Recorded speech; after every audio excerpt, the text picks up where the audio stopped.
Airport agony. The partial DHS shutdown is taking its toll on TSA and travelers, and now Trump plans to bring ICE agents in tomorrow to the airports if the Dems don't stop the nonsense. Let's break it down here at the Inside Track. We have former director of social media for President Trump, Mike Hahn, financial advisor, tax attorney, and author of Wealth Unbroken, Rebecca Walzer, and she's also a NewsMax opinion, my apologies. Okay. Rob Taub is our NewsMax opinion columnist. Great to have you here, Rob.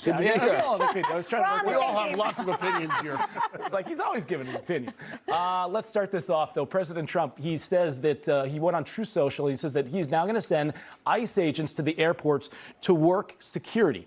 This is what he said in part. If the radical left Democrats don't immediately sign an agreement to let our country, in particular, our airports be free and safe again, I will move our brilliant and patriotic ICE agents to the airports where they will do security like no one has ever seen before. So the borders are. Tom Holman was on one of the other programs on Sunday shows here, and he says that what they're going to be doing is basically this. They're just going to sit in security, but the TSA agents, they will be the ones that will be able to still screen the baggage that goes through. So it's just going to alleviate some of the security role that they play. Well, it's needed. I was in Atlanta last night, took 4 hours to get through security, and it was painful. I mean, not only is this just a pain to American travelers, this is also going to affect the economy at some point. People are not going to be traveling for work.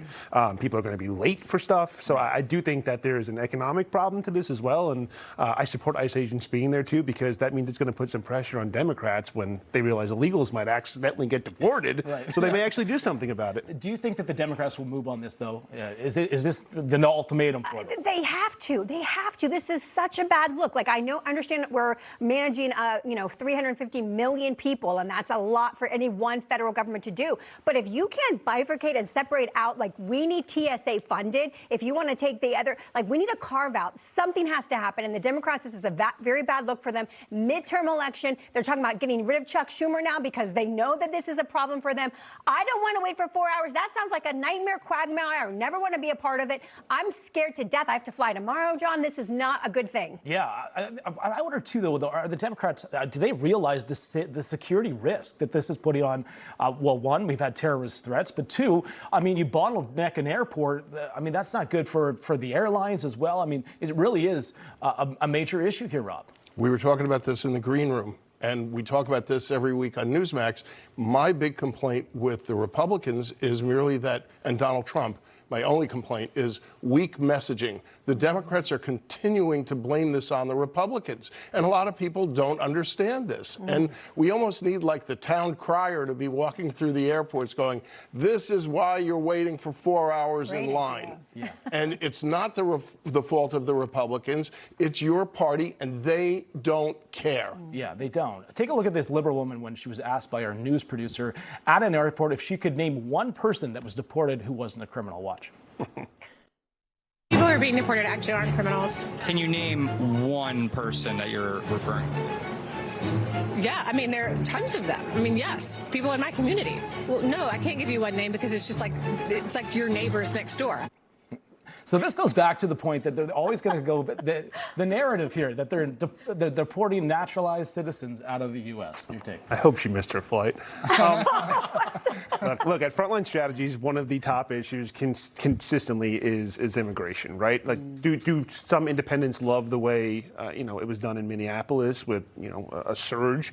No, but at the end of the day, it's still a top issue for Republicans and the Republican base, and independents still want to see safer communities. So this stuff needs to get done, and President promises. It's not like this is anything new. One thing there will be a test is Mark Wade Mellon is now going to be taking over DHS. What do you think his policy will be? Do you think that he's going to let the failures of what Kristi Noem did fly by, or is she going to go right in and make deals with prisons and make sure that this happens more effectively, getting these illegals out of the country? Well, I hope we can have a clean slate for him, and then he can deal with what has happened in the past. But really, we have so much that is happening right now, John. We have got to get someone boots on the ground, so to speak, right, and making sure that we are moving forward with a policy that is workable for this administration to achieve their end game without the messaging that Democrats have had such a successful ability to sway towards their cause when it's not, to your point, it's not correct. It's not accurate. Do you think he's the right man for the job, Rob? I do, and he's promised a better approach. And whether you're Kristi Noem or you're Mullen, you serve at the pleasure of the president. So but how do you do that? Kristi was running around with a makeup artist and a horse and a shotgun, and it was more about her. And it's not. It's about serving the president and the people of the United States. It feels like Mark Wade Mullen knows that responsibility is on him. He seems very he's been given this honor. It's an honor for him to serve, and I think that he will not take the job as lightheartedly as Kristi Noem. That's very kind of you. All right. We got more Inside Track coming up here with Mike Hahn, Rebecca Walzer, and Rob Taub at 11 o'clock. Coming up next, Iran war boost or Russia trap? Will higher energy revenues prolong Putin's invasion, or could the Middle East be backfire into more chaos? A Ukrainian member of parliament joins us in studio to break